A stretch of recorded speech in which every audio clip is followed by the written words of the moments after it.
মনে করি যে প্রিপোজিশন সলভ করতে আমাকে হাজার হাজার রুলস মুখস্থ করতে হবে, হাজার হাজার অ্যাপ্রোপ্রিয়েট প্রিপোজিশন মুখস্থ করতে হবে, কথাটা কতটুকু সত্য? আসলে কথাটা কমপ্লিটলি রং। এখানে তোমাকে হাজার হাজার প্রিপোজিশন মুখস্থ করতে হবে না, অ্যাপ্রোপ্রিয়েট মুখস্থ করতে হবে না, রুলস হাজার হাজার গদবাঁধা রুলস নিয়ে বসে থাকতে হবে না। কারণ কি? কারণ তুমি যদি প্রিভিয়াস ইয়ারের বোর্ড কোশ্চেনটা একটু সলভ করো বা হচ্ছে বোর্ড কোশ্চেন একটা সমীকরণ করো, তাহলে তুমি দেখতে পারবে প্রতি বছর প্রায় কিছু সিলেক্টেড অ্যাপ্রোপ্রিয়েট প্রিপোজিশন রয়েছে, ওইগুলোই ঘুরে ফিরে আসতেছে। এন্ড দেন হচ্ছে যে বেসিক কিছু রুলস আছে এগুলোই কিন্তু হয়ে থাকে, এর বাইরে হয় না। মোস্ট ইম্পর্টেন্ট হচ্ছে বিভক্তির কিছু ব্যবহার রয়েছে, এগুলোই তোমাকে ভালো মতো একটু বুঝতে হবে।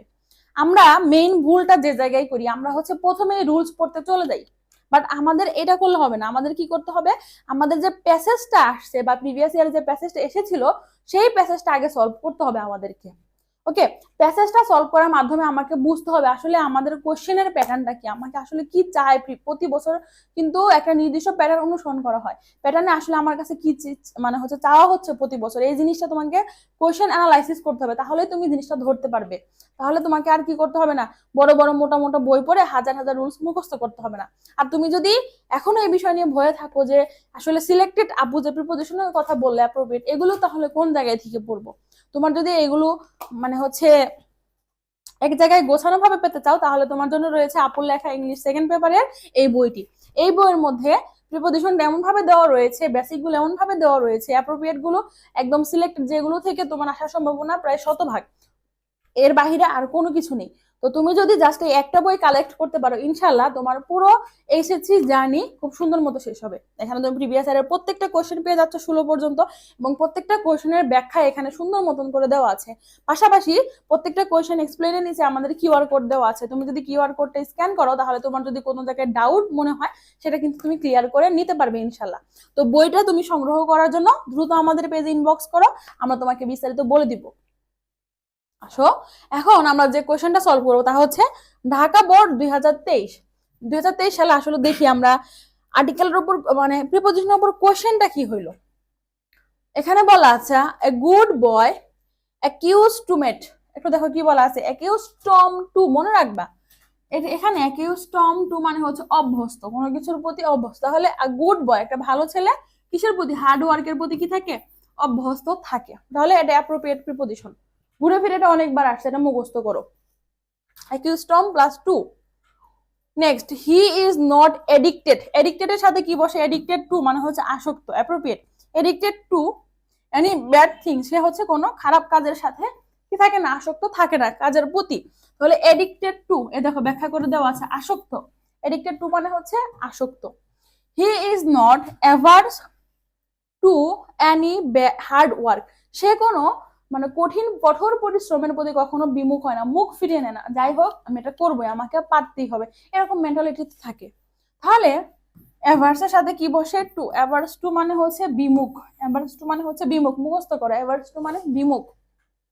হি clings, he clings to his determination, সে তার তার যে একটা কি রয়েছে, টার্গেট রয়েছে, ডিটারমিনেশন রয়েছে, এটার প্রতি হচ্ছে সে সবসময় কি করে? আঁকড়ে ধরে রাখে। অর্থাৎ অ্যাট এনি কস্ট তাকে এই জিনিসটা কি করতে হবে? এই লক্ষ্যটা তাকে পূরণ করতে হবে, এই জিনিসটা এখানে বলা আছে।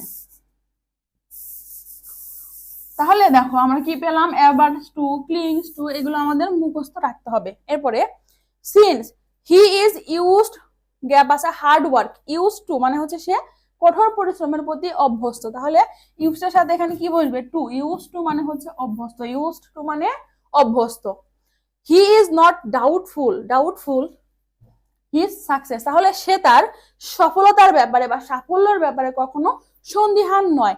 তাহলে কোনো কিছুর ব্যাপারে বোঝাতে কি হবে? ডাউটফুল। অ্যাবাউট কি হবে এখানে? অ্যাবাউট, অ্যাবাউট অর্থাৎ কোনো বিষয়ে সন্দেহ নেই, তার এই সফলতার বিষয়ে তার সন্দেহ নেই, বিষয়ে বোঝাতে আমরা কি ব্যবহার করি? অ্যাবাউট ব্যবহার করি। He is very much, he is very much conscious of, conscious of মানে হচ্ছে কোনো বিষয়ে কি সচেতন, কনসিয়াস অফ মানে হচ্ছে সচেতন।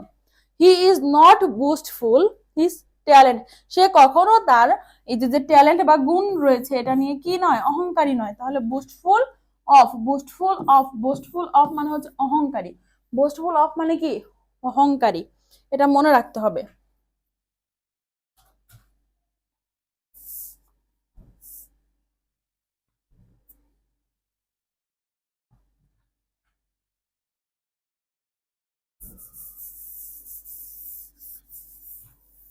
পরে দেখো এখানে বলা আছে হি বিহেভস ওয়েল, এখানে একটা গ্যাপ আছে, অল, সে কি করে, সবার সাথে ভালো ব্যবহার করে।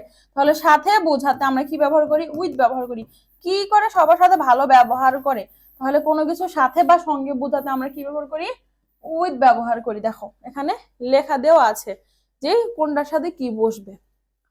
হি attends to his studies, attend to মানে কি, মনোযোগ দেওয়া, সে তার পড়াশোনায় কি করে, মনোযোগ দেয়। তাহলে দেখো আমরা কিন্তু এখানে পুরোটা একদম সুন্দর মতো তোমাদের জন্য গুছিয়ে দিয়েছি। তাহলে এখানে কি হাজার হাজার কোনো রুলস লাগলো না।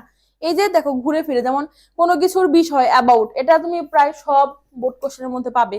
এরপর হচ্ছে কনসিয়াস, হ্যাঁ সচেতন, কনসিয়াস অফ, প্রায় 80% বোর্ড কোশ্চেনে একই প্রিপোজিশনটা ঘুরে ফিরে আসে। এরপরে হচ্ছে ধরো অ্যাটেন্ড টু, যখন কোনো ধরো প্যাসেজ এমন থাকবে যে একটা ভালো ছেলে নিয়ে, ভালো মেয়ে নিয়ে, গুণাগুণ নিয়ে থাকবে, পড়াশোনা নিয়ে থাকবে, তখন তুমি এটা পাবেই পাবে 100% শিওর যে কি অ্যাটেন্ড টু মানে হচ্ছে কি মনোযোগ দাও। আবার বিমুখ অর্থে আমরা কি ব্যবহার করি, টু ব্যবহার করি। আবার ধরো স্মোকিং বা কোনো খারাপ কাজ নিয়ে বা কোনো খারাপ কিছু নিয়ে একটা প্যাসেজ রয়েছে, তাহলে তখন তুমি এই যে এখানে এডিক্টেড টু কথাটা পাবে।